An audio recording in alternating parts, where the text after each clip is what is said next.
Hey friends, Beck Power here. Today I'm going to show you how my team uses Clickup to produce hundreds, if not thousands, of pieces of content for our clients. What we do is create content every single month. It's quite amazing, and it's also a lot of, or it could be a lot of work, right? Like it could be, and it has been for us, a lot of really confusing work. Oh, it's overwhelming. There's a lot of people, there's a lot of pieces. And what I've done is go ahead and move our business over to Clickup. And the reason I want to do that is because I thought it would be easier and more simple, and it is. What did I use before, you might ask? We've used a number of things: Asana, Trello, Nifty PM. We used just a variety of Google Docs and forms and things like that. We've used a lot of stuff, and in my career history, I guess, of being an entrepreneur, I have used, I think, everything. And ClickUp is easily my favorite, and I'm going to show you how this works. It works similarly, or it can work similarly for coaches, for consultants. This method that I'm using, I think, works really great for agencies. And I'm going to show you, I'm going to run you through just a kind of overview of how it works. In the hope that, maybe you can get something out of this that you can use to be more organized in your business, so that you can not have to do so much work managing who's doing what, or who's got this email, or who's paid, or when they're paid, and all that type of thing. This method that I'm going to tell you, I learned a different method online. For when I started with ClickUp, I Googled like how to use ClickUp for agencies, and it was kind of complicated. This method, I think, is actually a lot simpler than the one that I learned, and I think that you could use it if you only have like 5 or 6 clients and you're not really interested in getting any more. Like, don't probably bother watching this, because I'm going to go in depth into how you can get a lot of clients at once and manage them all fairly easily. But if you do have an agency or a group program where you have to interact with people, and there's a lot of people, then I would use ClickUp for that. And I'm going to show you how I do it. And one of the things that ClickUp is really great for is everything. You can do anything in it. But what's difficult about that is you can get really overwhelmed, and I certainly did when I started. I got really overwhelmed because there's so many options, and I just felt like, well, I don't really know which one's the best for me. So I immediately Googled, ClickUp for agencies, and it showed me most people who use ClickUp as an agency will create a folder for each client. Now, that's not necessarily the best way to do it, I don't think. I think it's much better to have clients as tasks. So I think that's probably the difference here, and I'll show you why that works for me. And I think that it can work for a lot of people. Probably not all.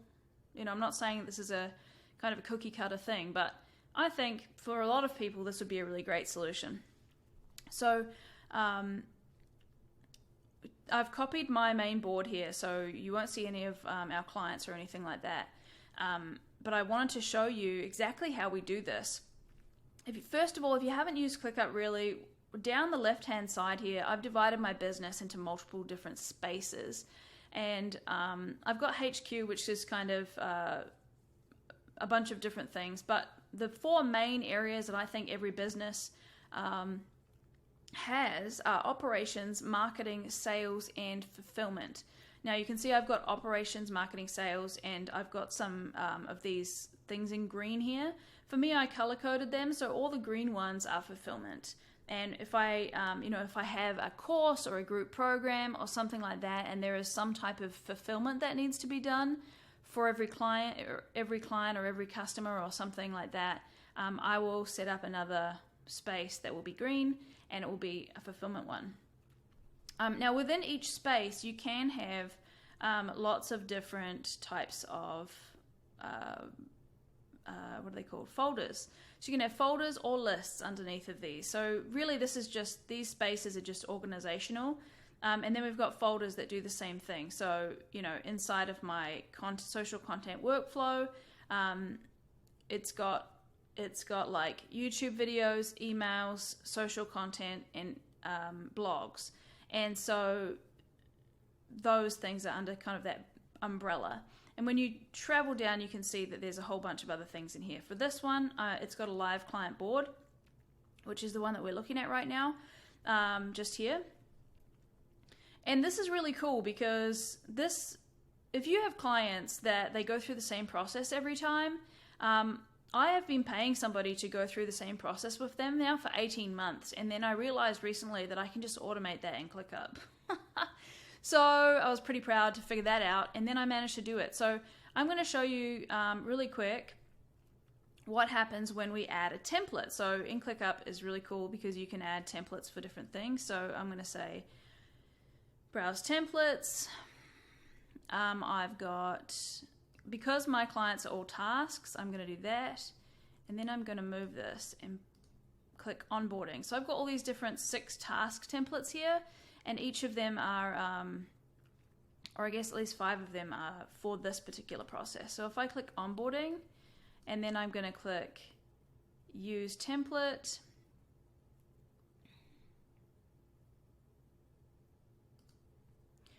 and I'm going to write my name here.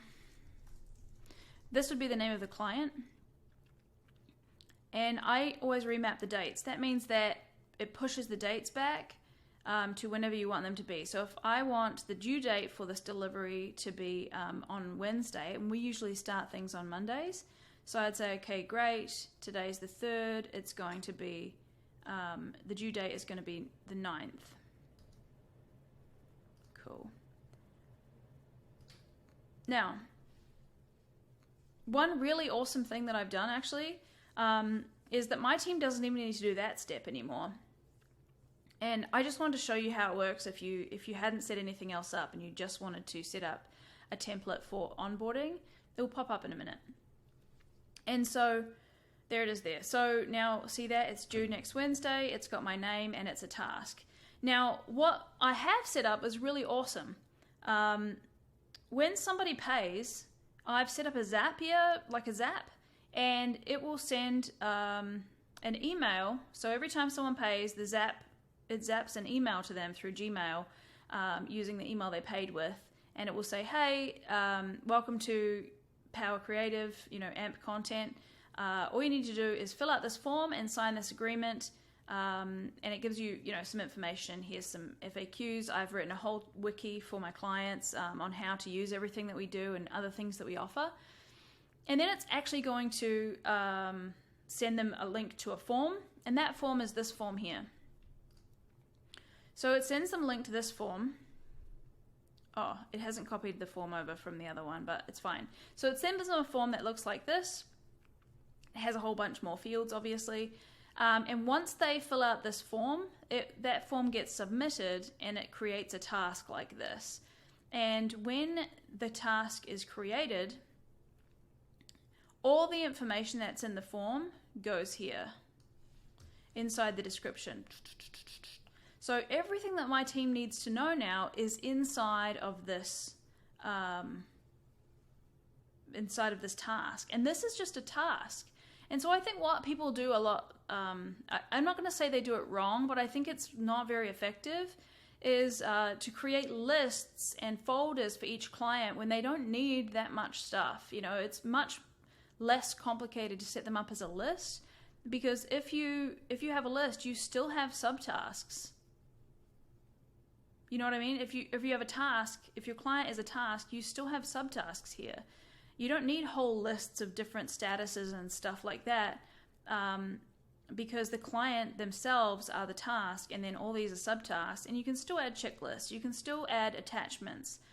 You can drag and drop all types of files. You can comment on things. You can have little convos in here. You can have start and due dates. You can assign it to people, multiple people even, and you can make it a priority. So that's what I love about setting these up as tasks, setting clients up as tasks rather than as folders or lists. It's so much easier. And this has really transformed our workflow. I mean, I'm saving hundreds of dollars a week.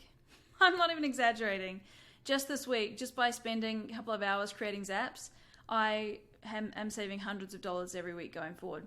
So now once all of these tasks are filled off, I've actually set up automations as well. And the automations mean that once I've checked off all these tasks, I wonder if I can check them all off like this. So look at all the options. It's crazy. There's tons of things. Can I...